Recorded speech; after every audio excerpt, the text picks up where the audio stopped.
Hello everyone. कैसे हैं आप सब? आई होप सब अच्छे होंगे, सब खुश होंगे। मैं ऋतु शोरान स्वागत करती हूँ आपका अपने चैनल पर।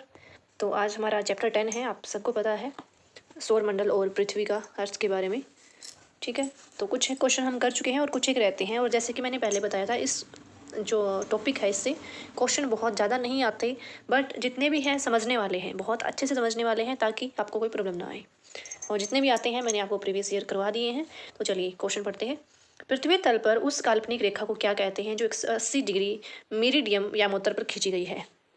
तो क्वेश्चन देखने से बड़ा ही ऐसे मुश्किल सा लग रहा होगा ना, लेकिन आसान है। तो 180 डिग्री मेरिडियम पर आपको पता होगा 180 डिग्री मेरिडियम क्या होता है। अगर नहीं पता तो कोई बात नहीं, मैं करवा दूंगी। तो इसको जो है अंतर्राष्ट्रीय तिथि रेखा कहा जाता है। ये आप जान लो, इसको क्या कहा जाता है, अंतर्राष्ट्रीय तिथि रेखा इसको कहा जाता है। ठीक है। और देशांतर होते हैं, अक्षांश होते हैं, वो आपको पता होगा ना। समय रेखा होती है, टाइम जोन जो होता है, टाइम जोन 0 डिग्री पर जो होता है वो आपका 0 डिग्री देशांतर पर जो होता है वो आपका क्या होता है, मतलब लॉन्गिट्यूड जो होता है वो आपका टाइम जोन होता है। और दिनांक रेखा यानी कि आपकी, जिसको 180 डिग्री मेरिडियम कहते हैं, वो आपकी 180 डिग्री लॉन्गिट्यूड पर होती है। ठीक है, तो ये चीज़ है। उसके बाद क्या है, एक चीज़ और बता देती हूँ कि सबसे ज़्यादा टाइम जोन जो है वो रशिया में बने हुए हैं। और अब बात करते हैं हम अंतर्राष्ट्रीय रेखा की कि क्या है, कैसे है। तो वो आप देखिए, एक पिक्चर के माध्यम से मैं आपको समझाती हूँ। ये है, आप देख सकते हैं, ऐसा कुछ बना हुआ है। तो इधर आप देखें, ये 180, ये जो है इधर 180 डिग्री पर है। इधर हमारा एशिया है, देखो इधर ये ईस्ट, इधर वेस्ट है। अब आप ये मत सोचना कि ईस्ट इस साइड होती है, वेस्ट इस साइड होती है। हाँ होती है, पर जब मैंने फोटो बनाई तो वो इस टाइप से बना दी कि फिर इधर मुझे जो है ईस्ट लिखना पड़ा, इधर वेस्ट लिखना पड़ा, क्योंकि आपका एशिया जो है वो ईस्ट साइड है, आप सबको पता है। ईस्ट में यहाँ जो है आपका सूरज उगता है, सूरज दिखता है, मतलब सूरज तो हर टाइम ही रहता है, वो दिखता है हमें एशिया में, या इधर जापान में सबसे पहले दिखता है। और जापान को जो है उगता सूरज का देश भी कहा जाता है। तो आप ये देख पाइए, तो ये आपकी ईस्ट साइड है, ये आपकी वेस्ट साइड है। तो जब आप इसको फोल्ड करते हो ना, तो पीछे 180 डिग्री पर आपका एशिया और नॉर्थ अमेरिका जो है आपके एक साथ मिलते हुए दिखते हैं। मतलब एशिया जो आपका महाद्वीप है और इधर से नॉर्थ अमेरिका जो है वो आपको ऐसे टच होंगे, एक दूसरे के टच होंगे। यहाँ से आपको बिल्कुल प्लेन दिख रहा है क्योंकि प्लेन पेपर है। और ये फोल्ड होगा, मतलब जैसे ग्लोब पर आप इसको देखेंगे तो वो आपको टच होता हुआ दिखेगा। और ये 180 डिग्री पर जो है मेरिडियन लाइन, यानी कि 180 डिग्री जिसको हम बोलते हैं अंतर्राष्ट्रीय तिथि रेखा, यानी कि डेट जो लाइन है आपकी, तो वो है ये। और ये जिगजैग टाइप में बनी हुई है, ये भी क्वेश्चन पूछा जा सकता है, ये जिगजैग लाइन है।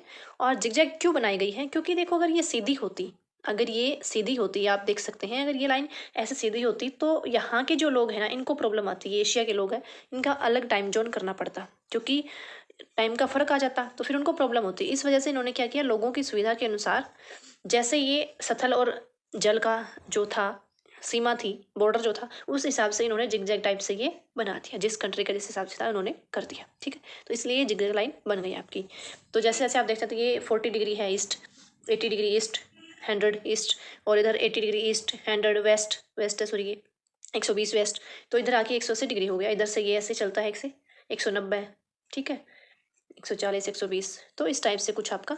ठीक है, तो इतना समझ में आ गया। और सबसे पहले जो सूरज दिखता है वो आपका जापान में, एशिया में दिखता है, और एशिया और जो नॉर्थ अमेरिका है उधर से टच होते हैं। तो यही वजह है कि ये जो है 180 डिग्री पर जो है इसको अंतर्राष्ट्रीय तिथि रेखा जो है इसको रखा गया है। ठीक है, जब आप इसको फोल्ड करते हैं 180 डिग्री पर आपको ये दिखेगा। ओके। और एक चीज़ और, एक अच्छा सा फैक्ट है, जब आप ईस्ट की तरफ जाते हैं, मतलब जब आप इस तरफ जा रहे हैं, ये ईस्ट है, आप ईस्ट की तरफ जा रहे हैं, तो जो दिनांक रेखा है उसको पार कर रहे हैं, तो एक दिन का आपको फायदा होता है, क्योंकि यहाँ सूरज जल्दी उगता है। मतलब यहाँ पहले सूरज उगेगा, यहाँ पर बाद में। ये डेट जो है ये पीछे चलती है। और आप पश्चिम की तरफ जा रहे हो, वेस्ट की तरफ जा रहे हो, तो आपको एक दिन का नुकसान, मतलब एक दिन आपको पीछे करना पड़ता है, क्योंकि यहाँ तो सूरज लेट है, तो लेट आएगा ना इस साइड, तो इस वजह से तो यहाँ जो है पीछे है। तो हमारी डेट जो है आगे चलती है, उनकी बजाय उनका टाइम जो है पीछे है हमसे, हम आगे हैं। ठीक है, क्योंकि हम जो है इस ईस्ट से उगता है और हम ईस्ट साइड हैं, इस वजह से। ओके, तो ये था भाई आपका, आई होप आपको समझ आ गया होगा। ये दिनांक रेखा है ऐसे, और ये सारे ओशन वगैरह है इस टाइप से। इसमें बहुत ज़्यादा डिटेल में करवाने की नीड नहीं, क्योंकि डिटेल में क्वेश्चन आते नहीं हैं। अदरवाइज़ मैं आपको डिटेल में करवा देती कि ये जो है वो ऐसे इतनी डिग्री कैसे है, इधर ये 190 डिग्री, ये 180 डिग्री, ये 140 डिग्री, मतलब ये कैसे है, ये मैं बता देती। बट अभी जो है आपके लिए कोई वो नहीं है ना समझने वाला, जितनी समझने वाली थी वो मैंने आपको बता दी है। फैक्चुअल क्वेश्चन पूछ जाते हैं, बहुत ज़्यादा वो नहीं पूछा जाता आपसे। उसके बाद है कि एक हाँ ये नहीं है, ये क्वेश्चन रह गया था। हाँ, पृथ्वी गोल है, वास्तव में ऊपर नीचे कुछ नहीं होता। ठीक है, केवल सापेक्ष है। मतलब ऐसे नहीं है कि हम ऊपर हैं या अमेरिका के लोग नीचे हैं, ऊपर नीचे नहीं है। पृथ्वी गोल आपको पता है, तो ऐसा नहीं है कि वो ऊपर है हम नीचे। सापेक्ष होता है, मतलब विपरीत होता है, हम एक दूसरे के विपरीत हैं। तो भारत के लोग जो हैं वो किसके किन लोगों के विपरीत होंगे, तो यहाँ जो अर्जेंटीना है उनके विपरीत हम होंगे। इसमें से अगर हम देखें तो अर्जेंटीना के हम विपरीत होंगे। यूएसए, अर्जेंटीना जो है आपकी साउथ अमेरिका की कंट्री है, अर्जेंटीना साउथ अमेरिका की। और आपको पता है साउथ अमेरिका की, इनकी यहाँ एशिया था, तो साउथ और नॉर्थ अमेरिका कहाँ पर है, यहाँ पे आपके जो है ऊपर जो आपका नॉर्थ अमेरिका है, नीचे आपका साउथ अमेरिका है। और अपना इंडिया जो है ये एशिया होगा इतना बड़ा, और इधर अपना जो है इंडिया है, एशिया मतलब नीचे सी जो है इंडिया हो जाता है। तो इसलिए हमारे अपोजिट जो है ये हो गई, ठीक है। ये है मतलब गोल है, इसने क्या कहा गोल है, बट ऊपर नीचे का कुछ नहीं है, सापेक्ष है। तो हमारे सापेक्ष हमें बताना है, तो ये हो गया। उसके बाद है एक नक्षत्र का जो है, नक्षत्र मतलब एक जो तारा है उसका रंग जो किस पर डिपेंड करता है, तो ये पृष्ठीय ताप पर यानी कि उसके ताप पर डिपेंड करता है। ये तारे का रंग जो है उसका ताप पे डिपेंड करता है, ठीक है। जो गर्म तारे होंगे उनका जो कलर है ब्लू वाइट टाइप कुछ होगा, जो ठंडे तारे हैं मतलब जो बहुत ज़्यादा ठंडे तारे हैं उनका जो कलर है वो रेड वाइट टाइप का होगा, रेड टाइप का, रेड रेड सा आपको दिखेगा, ठीक है। दिन और रात होने का मुख्य कारण क्या है, बहुत ही इजी सा क्वेश्चन है।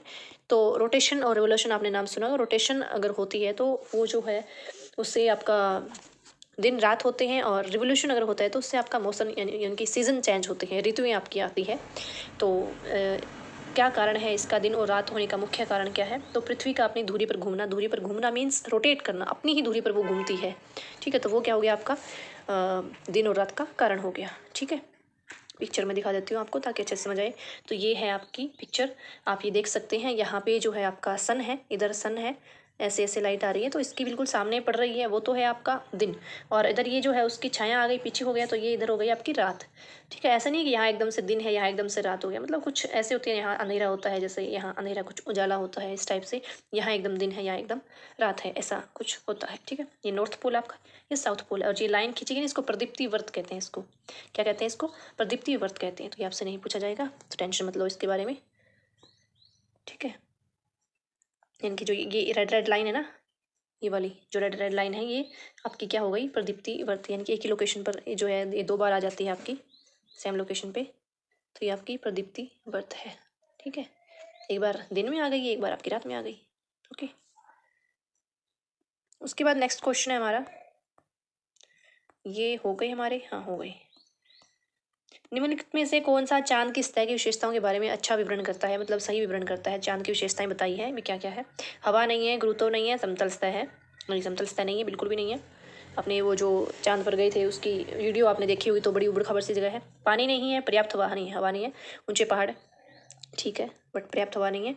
पानी नहीं है, गहरे गड्ढे हैं, ऊंचे पहाड़ है, हाँ तो बहुत सही है ये कि पानी भी नहीं है, गहरे गड्ढे हैं और ऊंचे पहाड़ है। गड्ढे जो है गहरे हैं, और गहरे गड्ढों से आपको एक बात याद आ गई होगी, जब चांद की हमने पिक्चर देखी थी, पिक्चर्स ली गई थी, वो पूरी सोशल मीडिया पे एकदम मतलब सबने मतलब हर एक की रील में, इंस्टाग्राम पे, हर जगह वही पिक्चर्स चल रही थी जो ली गई थी ना कैमरे से, जिस कैमरे से, तो वही पिक्चर चल रही थी। लोगों ने बड़ा मीम भी बनाया था कि हम कहते थे, जिसको हम कहते थे चांद सा चेहरा, चांद सा चेहरा, चांद में तो गड्ढे ही बहुत है ना। तो ऐसे आपने वो देखी होगी वीडियोस वगैरह कि अपने किसी खास को हम कहते हैं कि भाई चांद सा चेहरा, तुम तो चांद से भी सुंदर हो, तो लोग कहने लगे कि हाँ भाई सच में चांद से सुंदर है, चांद पे तो बड़े गड्ढे हैं।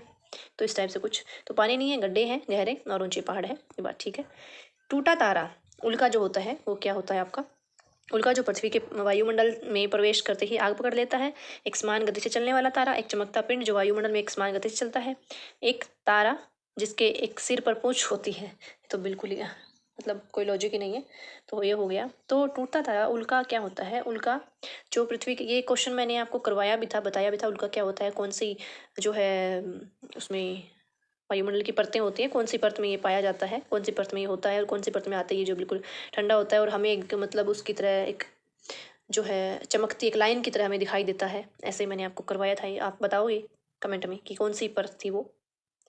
तो जो वायुमंडल के, जो पृथ्वी के वायुमंडल में प्रवेश करते ही आग पकड़ लेता है, ये बात बिल्कुल ठीक है उल्का के बारे में। और ये जो है हमें एक चमकती हुई एक लाइन जो होती है उसकी तरह दिखाई देता है। और आपने भी देखा होगा बहुत बार ऐसे चमकती हुई लाइन दिखती है, तो हमें क्या लगता है, जब हम छोटे बच्चे थे हम सोचते, जब हम अपने पेरेंट्स से पूछते कि भी ये क्या है, तो बोलते थे कि वो छोड़ा है, क्या बोलते थे, मिसाइल छोड़ी है या कुछ बोल देते थे कि जहाज गिर गया, ऐसे मतलब फनी फनी कुछ ऐसे बोल देते हैं, बेचारों उनको भी नहीं पता होता था। और हम बच्चे भी आपस में जब इकट्ठे होते थे और कई बार ऐसा सीन होता था ना कि कोई उल्का गिरा है और ऐसे एकदम एकदम से ऐसे गिरता है, मतलब आपने देखा है तो यहाँ से थोड़ा ऐसे गोल गोल लगता है, ऐसे ऐसे शेप वाला ऐसा, मतलब ऐसे गिरता हुआ लगता है हमें ऐसे, ठीक है, ऐसे गोल गोल हो गया, ऐसे नीचे की तरफ ऐसे गिरता हुआ दिखता है।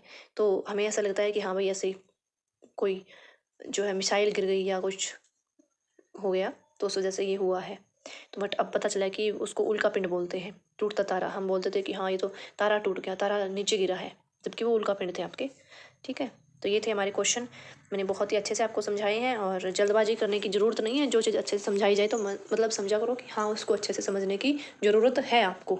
ऐसा नहीं है हवा में कर लो, क्योंकि क्वेश्चन है भाई समझने से आएंगे, याद करने से नहीं। याद करने से एक बार याद हो जाएंगे, लेकिन हमें एक बार के लिए नहीं, वो चीज़ें हमें समझनी है ताकि हम आगे बच्चों को पढ़ाए तो हम ऐसी चीज़ें ना बोलें कि भाई ये तो ऐसे हो गया है, मतलब ये जादू वाली बातें हम ना करें, कहानी वाली बातें, एक लॉजिकल बातें हम कर पाएँ, जो हमने सुनी थी हमारे टीचर से वैसा हम ना पढ़ाएं, हम थोड़ा बेटर कर पाएँ। ठीक है, तो फिर मिलते हैं नए चैप्टर के साथ। और नेक्स्ट जो चैप्टर है इम्पोर्टेंट है भाई, जो विविधता में एकता टाइप कुछ हमारा चैप्टर है, तो वो हम करेंगे, इम्पोर्टेंट है और काफ़ी इंटरेस्टिंग टॉपिक है।